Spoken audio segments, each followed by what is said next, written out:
समय की बात है। बिलासपुर नाम का एक गांव था। वो गांव काफी पिछड़ा हुआ गांव था। वहां पर लोगों को बाहरी दुनिया व आधुनिक चीजों के बारे में कुछ भी नहीं पता था। उस गांव में एक बस तक नहीं आती थी। लेकिन एक दिन की बात है, एक इंसान उस गांव के फाटक पर पहुंचा। उसने देखा कि वहां से एक अतरंगी सा आदमी गुजर रहा था। उस व्यक्ति ने उसे रोका। अरे भाई साहब जरा सुनिए, मेरा नाम भाई साहब नहीं बुद्धू है। अरे बहुत अच्छा नाम रखा है आपके परिवार ने आपका। बुद्धू जी, क्या आप मुझे बता सकते हैं कि बिलासपुर गांव यही है क्या? क्या तुमको ये इतना बड़ा फाटक नहीं दिख रहा है बिलासपुर गांव का? अरे बुद्धू जी, इस पे तो कुछ लिखा ही नहीं है, तो कैसे पता चलेगा? कुछ लिखा इसलिए नहीं है क्योंकि हमारे गांव में किसी को लिखना पढ़ना नहीं आता है।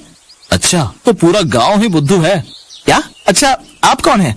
मैं एक डॉक्टर हूँ और मुझको सरकार ने इस गांव में भेजा है सरकारी डॉक्टर बनाकर, ताकि मैं इन गांव वालों का इलाज कर सकूं। क्या सच में आपको सरकार ने भेजा है? आइए आइए, मैं आपको गांव में ले चलता हूँ, चलिए चलिए। फिर बुद्धू शिवा को गांव में ले जाता है और सबसे मिलवाता है।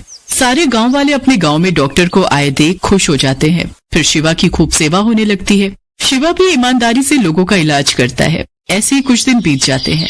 पर एक शाम शिवा बुद्धू के साथ अपनी क्लिनिक पर बैठा होता है। तभी गांव में ढोल नगाड़ों की आवाजें सुनाई देने लगती हैं और सारे गांव वाले टोकरी में फल अनाज लिए एक साथ कहीं जा रहे होते हैं। बुद्धू, ये लोग इतना सारा सामान लेकर कहाँ जा रहे हैं? अरे भैया, आपको नहीं पता आज शनिवार है ना, तो आज पूरा गांव अंधेरी गुफा के शैतान को भोजन देने जा रहा है। अंधेरी गुफा का शैतान? हाँ हाँ, ये बात कुछ साल पहले की है। हमारे गांव के बाहर एक अंधेरी गुफा है, जिसमें से एक दिन बहुत जोर से एक शैतान की आवाज आई। सुनो गांव वालों, मैं अंधेरी गुफा का शैतान हूँ। बहुत सालों से मैं इस गुफा में सोया था।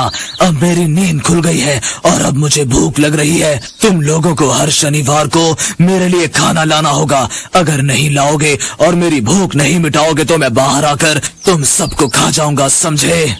इसलिए गांव वाले अपने एक समय की भूख मारकर उसके बदले का अनाज हर शनिवार को उस शैतान को दे आते हैं, ताकि भूख के मारे वो गुफा से बाहर आकर गांव वालों को परेशान न करे। तुम आज के समय में इन सब पर यकीन करते हो? किसी ने देखा उस शैतान को? अरे भैया, वो आवाज ही इतनी खतरनाक थी कि कोई हिम्मत ही नहीं कर पाया गुफा में जाकर उसे देखने की। अच्छा, तो चल फिर आज हम उस शैतान को देख कर आएंगे। नहीं नहीं भैया, मैं नहीं जाऊंगा। अरे चलना, मैं हूँ ना। शिवा बुद्धू को जबरदस्ती अपने साथ ले जाता है। वो दोनों गांव वालों के पीछे पीछे जाने लगते हैं। सारे गांव वाले फल अनाज लिए अंधेरी गुफा के पास जाकर खड़े हो जाते हैं और उनके साथ साथ शिवा भी खड़ा होता है। मालिक, हम आपके लिए भोजन लेकर आ गए हैं, उम्मीद है आपको अच्छा लगेगा। अरे सरपंच, बहुत अच्छा ख्याल रख रहा है तू मेरा। अब सारा सामान गुफा के बाहर रख कर जा यहाँ से, मैं खा लूंगा। सारे गांव वाले ये सुनते ही अपनी अपनी टोकरियां गुफा के बाहर रखकर वहां से चले जाते हैं। तभी शिवा और बुद्धू जाकर एक पत्थर के पीछे छुप जाते हैं। भैया, हम यहाँ क्यों खड़े हैं? चलिए ना, चलते हैं यहाँ से। चुप रहे, देख अभी क्या होता है। तभी गुफा में से दो आदमी छुप छुप कर बाहर निकलते हैं और सारी बाहर रखी टोकरियां उठाकर गुफा के अंदर ले जाते हैं। ये सब बुद्धू और शिवा देख लेते हैं। देखा बुद्धू, समझा तू कुछ? हाँ भैया, इस शैतान ने तो दो इंसानों को भी अपने काम पे रख रखा है। रहेगा तो बुद्धू ही। ये सब छोड़, अब अंदर चल, मैं तुझे अच्छे से समझाता हूँ सब। अब शिवा और बुद्धू दबे पांव गुफा के अंदर जाते हैं। गुफा के अंदर घुसते ही वो छुपकर देखते हैं कि दो इंसान सारी टोकरियां एक जगह रख रहे होते हैं। भैया, यहाँ तो कोई शैतान नहीं है, ये तो सब इंसान है। तभी वहाँ उन दोनों के बीच एक इंसान और आता है। उसे देखकर बुद्धू चौंक जाता है। अरे भैया, ये तो अखंडी लाल है। ये हमारे गाँव का एक व्यापारी है। अच्छा, तुमको किसी ने देखा तो नहीं? नहीं मालिक, आज तक कोई देख पाया है जो आज देखेगा। कुछ भी कहो, इस माइक की मदद से आपने इतने सालों तक इन गांव वालों को शैतान की आवाज में बेवकूफ बनाया है। बेवकूफ तो ये पहले से ही थे। अब एक काम करो, जल्दी से सारा सामान रात रात में ही हमारी दुकान में पहुंचा दो। कल गांव वालों का अनाज हम गांव वालों को बेचेंगे।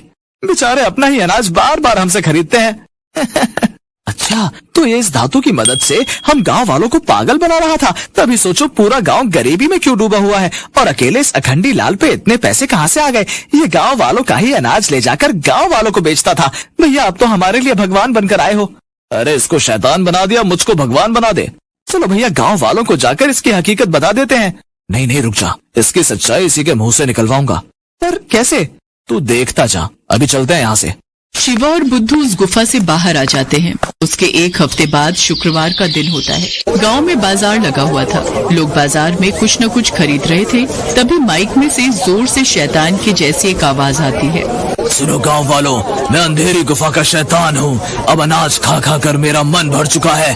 अब मुझको इंसान का मांस चाहिए। मैंने सुना है तुम्हारे गांव में एक अखंडी लाल व्यापारी है। मुझको उसकी बलि चाहिए। अगर तुम उसकी बलि मुझे दे दोगे तो मैं ये गांव हमेशा हमेशा के लिए छोड़कर चला जाऊंगा। ये सुनते ही सारे गांव वाले खुश हो जाते हैं और अखंडी लाल की दुकान की ओर जाने लगते हैं। अरे ये कौन बोल रहा है? पता नहीं मालिक, हम तो यही हैं और ये माइक भी यहीं रखा है। ये कौन बोल रहा होगा? तभी अखंडी लाल की दुकान पर गांव वालों की भीड़ लग जाती है। अरे अखंडी लाल, तुमने सुना शैतान ने क्या बोला? यही कि अगर हम उसको तुम्हारी बलि दे दें तो वो हमारे गांव को हमेशा के लिए छोड़कर चला जाएगा। पर सरपंच जी, मेरी बलि ही क्यों? अब कुछ नहीं सुनना हमें। मैंने और गांव वालों ने ये फैसला लिया है कि हम तुम्हारी बलि उस शैतान को दे देंगे। तुम्हारी एक बलि से हमारे गांव की इतनी बड़ी संकट टल जाएगी। अरे पकड़ो इसे। अरे सरपंच जी, मेरी बात मानिए, उस गुफा में कोई शैतान नहीं है। अच्छा, अब बचने के लिए झूठ बोल रहा है। अरे पकड़ो इसको।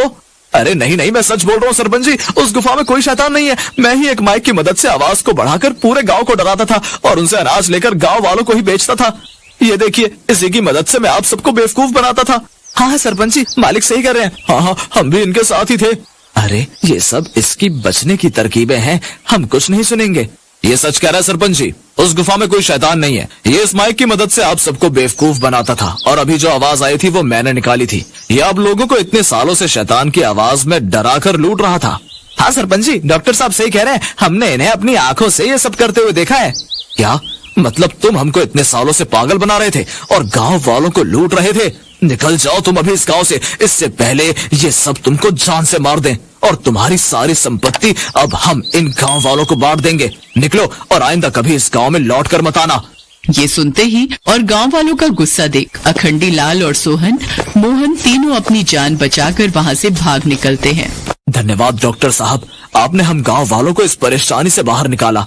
सरपंच जी, जितनी गलती अखंडी लाल की है उतनी ही गलती आपकी भी है। अगर आज आप अच्छी सुविधा, अच्छी शिक्षा गांव वालों को दे देते तो ऐसे कोई आपको पागल नहीं बनाता। आज ये आया है, कल कोई और आएगा। ऐसा हाल ना हो, इसके लिए शिक्षा बहुत जरूरी है। सही कह रहे हो आप, गलती हमारी ही है, लेकिन अब से हम शिक्षा की तरफ जरूर ध्यान देंगे और गांव के हर बच्चे को अच्छी शिक्षा दिलवाने का प्रयास करेंगे। इस कहानी से हमें ये शिक्षा मिलती है कि किसी भी बात पर हमें आंख मूंद कर भरोसा नहीं कर